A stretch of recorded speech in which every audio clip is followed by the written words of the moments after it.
Welcome back to GDT Tech Reviews.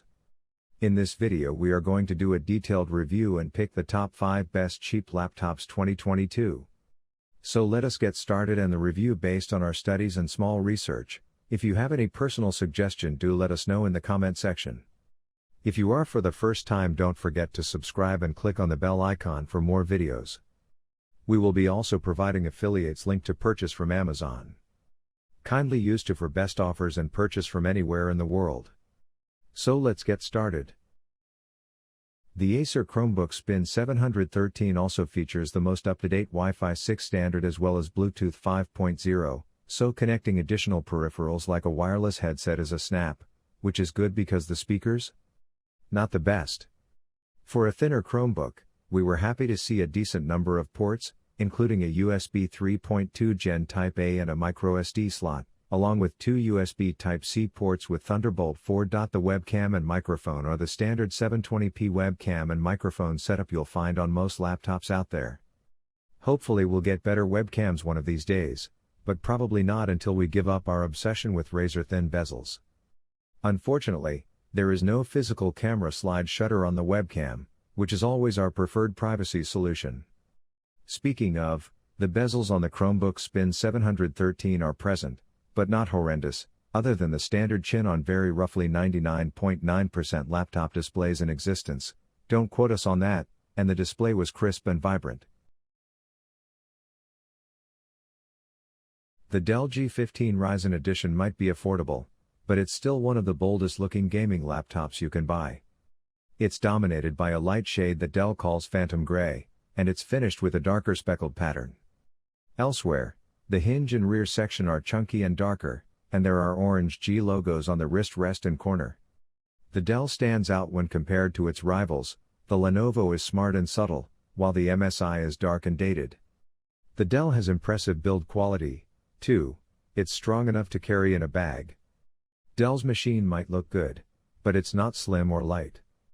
It weighs 2.44 kilograms and its body is 26.9 millimeters thick, and that hefty rear section means that it's 273 millimeters deep too.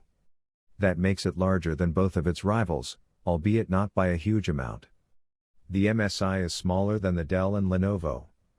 The Dell has mediocre connectivity around its hefty chassis, too. The HP Pavilion 14 is a good-looking laptop. The aluminum chassis and frosted silver gives it elegance, despite the mid-range price.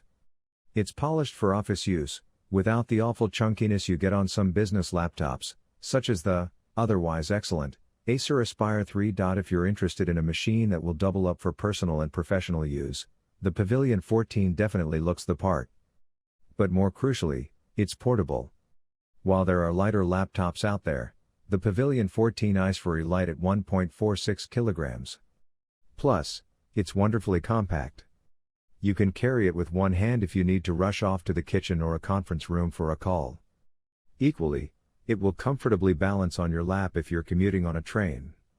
A space-efficient keyboard does away with the numeric pad, which you'll find on the larger Pavilion 15 laptops, reducing the overall footprint on your desk, or lap, while a slim profile keeps the laptop at less than an inch when closed. Slipping it into a bag should pose no issues.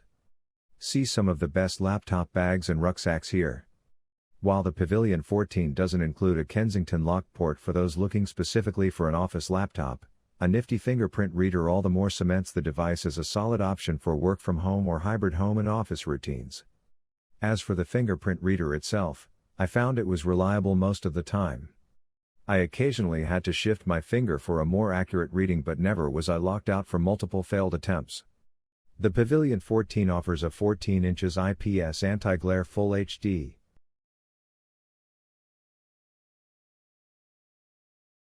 Just like any Microsoft Surface device, the Surface Go is truly a gorgeous little laptop, rivaling that of the iPad, especially the iPads available at this price point. It's incredibly thin at just 0.33 inches thick, and weighs just 1.2 pounds, making it the ideal device to carry around if you don't want to go out with a hulking backpack every time you just want to get some work done at the coffee shop.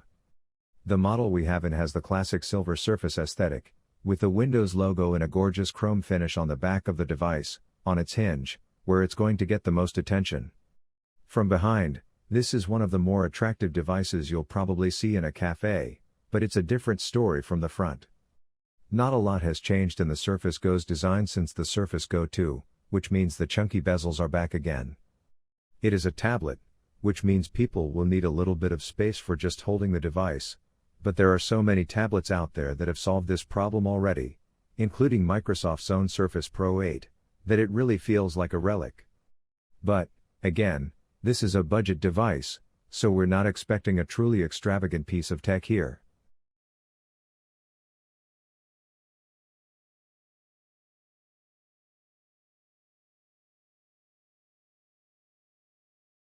Acer continued its minimalist design aesthetic with this year's Acer Swift 3.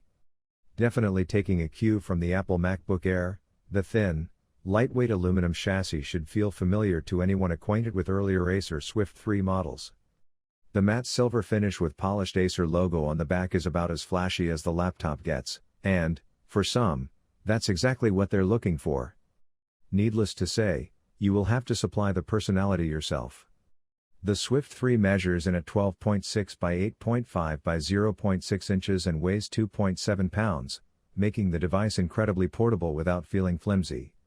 In fact, once our cat got bored with the box and decided to investigate the power cable, she brought the open, running laptop down off a 3.5-foot tall desk onto a hardwood floor and bolted, leaving no visible or noticeable damage to the exterior or the internals of the laptop.